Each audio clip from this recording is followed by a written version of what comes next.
Il est l'heure de retrouver celui qui a la lourde charge de conclure. Et Dieu sait qui conclut dans toutes les villes de France tous les week-ends après ses spectacles. Le Casanova du Picombière, Aymeric Lomprey. Ouais. Allez. Allez, Allez. Allez, il est minuit et demi, on y va.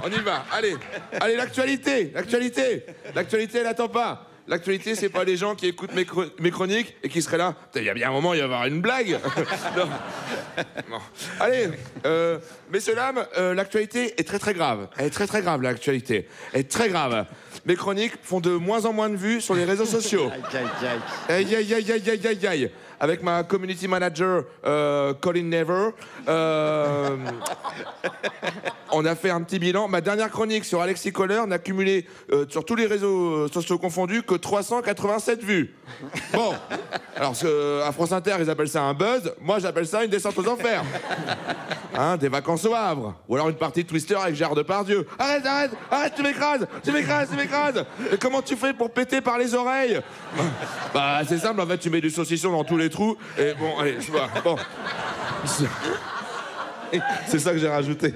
Alors, non. Du coup. Non, bon, on y va là. Devant ce constat inquiétant, 3 solutions s'offrent à moi. Premièrement, je m'en fous, hein, je fonce, tête baissée, je consolide ma fanbase en accentuant le style Lomprey, hein, qui a forgé ma légende. Exemple, 2 milliardaires extraterrestres discutent sur Mars. Salut Bernard, salut Elisabeth. Alors, tu as fait des jolis placements? Oui, ça va. Et moi, personne me demande, qui êtes-vous? Un verre des sables. Mais... Que faites-vous là? J'attends qu'il y ait une blague dans la chronique. Bon. Deuxième option, on attaque le marché étranger. Hein, certaines populations semblent plus réceptives à mon humour. Avec Colin Never, on a fait des tests. On a fait des tests sur un échantillon mondial et c'est la tribu des Khalkha en Mongolie occidentale qui serait la population la plus réceptive au style Lomprey. Avec notamment un pic de popularité sur ma dernière chronique sur le jambon. Ils ont trouvé ça, je cite... Comment ne pas être d'accord? Mais bon, après, si je demande à Nova d'installer une antenne à Oulan-Bator, ils vont être là. On va déjà essayer de le faire à Dijon. Par contre, bonne nouvelle, pour le pot de fin d'année, on a réussi à avoir 2 tables au flunch. Merci. Et troisième et dernière solution, j'élargis mon public en lui faisant manger plein de frites. C'était un test. Ciao, l'option 1, décidément, le style Lomprey ne prend pas. Troisième solution, donc j'élargis mon public en faisant une chronique qui peut plaire au plus grand nombre. Je me suis donc renseigné sur ce que les Français aiment afin de ratisser le plus large possible et de faire ce qu'on appelle la chronique parfaite. Alors, c'est pas là qu'il faut rire, quoi. Alors, ce que les Français, ils aiment bien Jean-Jacques Goldman, la matinale de France Inter, le bœuf bourguignon, la Côte d'Azur, Jordan Bardella et les 12 coups de midi. Allez, c'est parti.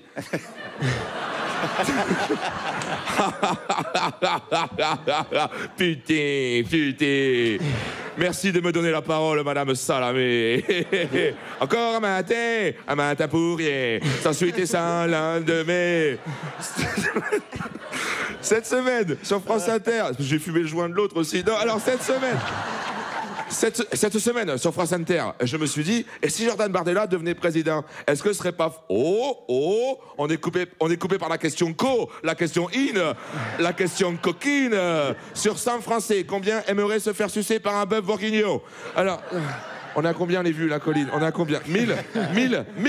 Ça commence à prendre, Allez, donc je disais, si Bardella devenait le président de la France et que Matignon serait à juin les pays, ce serait super. En plus, Marine, elle pourrait mettre du vieux pain sur son balcon pour attirer Nicolas Demorand. Combien 1290. Attends, je vais les avoir, les Français, Et c'est pas normal que les Français qui travaillent gagnent moins qu'un Arabe. Et le regroupement familial, allons-y. Puis pourquoi pas ramène tes babouches, quand qui est. Et puis tes chèvres, tu veux ton canapé avec? Quand on sait que les migrants, ils touchent 2500 € par mois et qu'ils sont logés au Novotel, c'est scandaleux. Et les transgenres, parlons-en, les transgenres. Bah moi, je suis Jarré Mulot. Ah, Non. Alors je veux des toilettes séparées avec une toute petite lunette pour pas tomber dedans. Ça va les conneries là, ça va. Déjà qu'on fait les mariages du même sexe, après c'est quoi? Vous allez épouser votre calbar parce que vous identifiez couille. Alors, 3 millions, 3 millions, 3 millions. C'est le buzz, les Français adorent. Je vais être premier sur YouTube, je vais être premier sur YouTube. J'arrive Thibaut Inchep, j'arrive. Je vous aime mes petites beautés, je vous aime. Non mais je quitte Nova, c'est devenu trop petit. Ciao les ploucs, je me casse sur M6. Là-bas au moins c'est la Darka. Merci de m'avoir écouté. Merci, merci beaucoup. Chronique parfaite. La chronique parfaite. Plus faire de chronique après, ça sert à rien. Allez voir Emmerich en tournée partout en France, à Paris, au Théâtre de la Renaissance, tous les lundis.